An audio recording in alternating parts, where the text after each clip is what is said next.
আসসালামু আলাইকুম সুপ্রিয় দর্শক, জমির সকল রেকর্ড বাতিল। নতুন রেকর্ডে যে কাগজপত্র সংগ্রহ করে রাখতে হবে। জমির নতুন রেকর্ড করতে হলে আপনার কাছে যে সকল জমির প্রয়োজনীয় কাগজপত্র সংগ্রহ করে রাখতে হবে তা আজকের ভিডিওতে জানিয়ে দেওয়া হবে। সুপ্রিয় দর্শক, সকল প্রকার রেকর্ড খতিয়ান বাতিল নতুন নিয়মে যেভাবে জমির মালিকানা নির্ধারণ হবে তা আজকের ভিডিওতে আলোচনা করা হবে।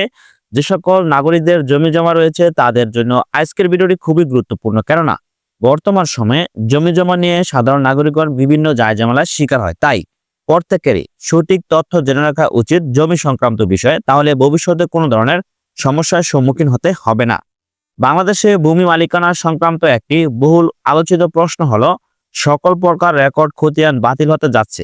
এই গুজবের কারণে জমির মালিকানা কিভাবে নির্ধারিত হবে এবং নামজারি বা খাজনা প্রদান কিভাবে সম্পূর্ণ হবে তা নিয়ে ভূমি মালিকদের মধ্যে ব্যাপক বিভ্রান্তির সৃষ্টি হয়েছে। তবে ভূমি মন্ত্রণালয় সূত্রে জানা গেছে, সরকার আইন করে সকল প্রকার খতিয়ান বাতিল ঘোষণা করেননি, বরং প্রতিটি খতিয়ানের ধারাবাহিকতা বজায় রেখে মালিকানা যাচাই করা হচ্ছে।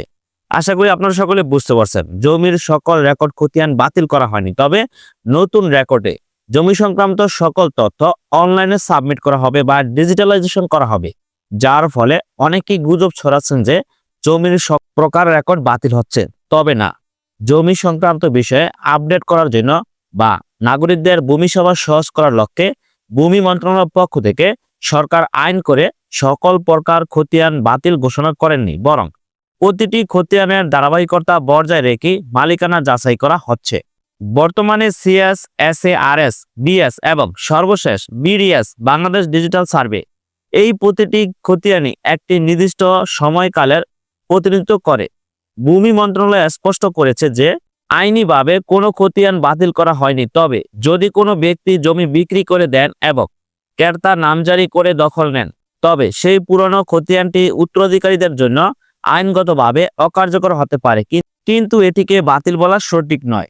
ক্রয় বিক্রয়ের ধারাবাহিকতার প্রমাণই জমির মালিকানার মূল ভিত্তি। পুরনো খতিয়ান তখনই মূল্যহীন হয়ে পড়ে যখন পরবর্তী মালিকদের দখল, দলিল এবং নামজারির অস্তিত্ব থাকে, অর্থাৎ দলিল, দখল ও নামজারির ধারাবাহিকতাই আসল প্রমাণ। বর্তমান সরকার বিডিএস বাংলাদেশ ডিজিটাল সার্ভে এর মাধ্যমে একটি ডিজিটাল মালিকানা ব্যবস্থাপনা চালু করেছে। এই নতুন পদ্ধতিতে প্রতিটি জমির মালিকানা একক ও স্পষ্টভাবে নির্ধারিত হবে। এই স্মার্ট খতিয়ানে মালিকানা তথ্য ডিজিটাল স্মার্ট কার্ডে সংরক্ষিত থাকবে এবং জমি ক্রয়ের ক্ষেত্রে যোগ ও বিক্রয়ের ক্ষেত্রে বিয়োগ হবে না। বিডিএস জরিপ পুরনো খতিয়ান যেমন সিএস, এসএআরএস, ডিএস কে বাতিল করছে না, বরং এই ডিজিটাল খতিয়ান তৈরি হচ্ছে পূর্ববর্তী সকল খতিয়ানের ধারাবাহিকতা বজায় রেখে। ফলে পুরনো দলিল এখনো প্রাসঙ্গিক। ভূমি মন্ত্রণালয় আশা করছে এই বিডিএস জরিপের কারণে আগামী 100 বছর নতুন কোনো খতিয়ান প্রস্তুতের প্রয়োজন হবে না। যে সকল ভূমি মালিক সকল খতিয়ান বাতিল গুজব নিয়ে চিন্তিত, তাদের জন্য স্বস্তির খবর হলো, যদি আপনার বৈধ খতিয়ান, দলিল ও নামজারি থাকে তবে আপনার মালিকানা সুরক্ষিত। যে সকল ভূমি মালিকদের সঠিক কাগজপত্র রয়েছে, বৈধ খতিয়ান, দলিল ও নামজারি, অবশ্যই সেই জমিটি তারই একমাত্র মালিকানা হিসেবে প্রমাণিত হবে। পুরনো খতিয়ান ও দলিলপত্র যত্ন সহকারে সংরক্ষণ করতে হবে। দলিল, দখল ও নামজারির ধারাবাহিকতা বজায় রাখতে হবে। বিডিএস স্মার্ট খতিয়ান প্রস্তুত হলে তা সংগ্রহ করতে হবে। সুপ্রিয় ভূমি মালিকগণ, যে সকল নাগরিকদের জমি রয়েছে তারা অবশ্যই নতুন জমির record BDS Bangladesh digital survey এই জরিপে নাম অন্তর্ভুক্ত করতে হলে পুরনো খতিয়ান ও দলিলপত্র যত্ন সহকারে সংরক্ষণ করে রাখতে হবে নিজের কাছে এবং দলিল, দখল ও নামজারির ধারাবাহিকতা বজায় রেখে সকল প্রয়োজনীয় কাগজপত্র নিজের কাছে সংরক্ষণ করে রাখতে হবে।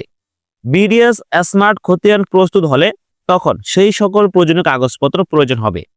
যে সকল নাগরিকদের জমি রয়েছে তারা অবশ্যই দলিলের সকল প্রয়োজনীয় কাগজপত্র, নামজারি, খতিয়ান, দাগ নম্বর এবং দখল যদি ঠিক থাকে তাহলে নতুন জমির রেকর্ডে বা ভূমি রেকর্ড বিডিএস এ আপনার নাম অন্তর্ভুক্ত হবে।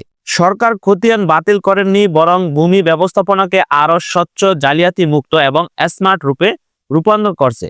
যে সকল নাগরিকগণ গুজব ছড়াচ্ছে যে জমির সকল রেকর্ড বাতিল হয়েছে, আসলে কথাটা সত্য নয়, কেননা বর্তমান ভূমি মন্ত্রণালয়ের পক্ষ থেকে কোনো ধরনের জমির রেকর্ড বাতিল করেনি। তবে বাংলাদেশের সর্বশেষ ডিজিটাল জরিপ বিডিএস বাংলাদেশ ডিজিটাল সার্ভে এই জরিপে অন্তর্ভুক্ত করা হচ্ছে, যার ফলে আগামী 100 বছরের মধ্যে কোনো ধরনের জমির রেকর্ড করা প্রয়োজন হবে না।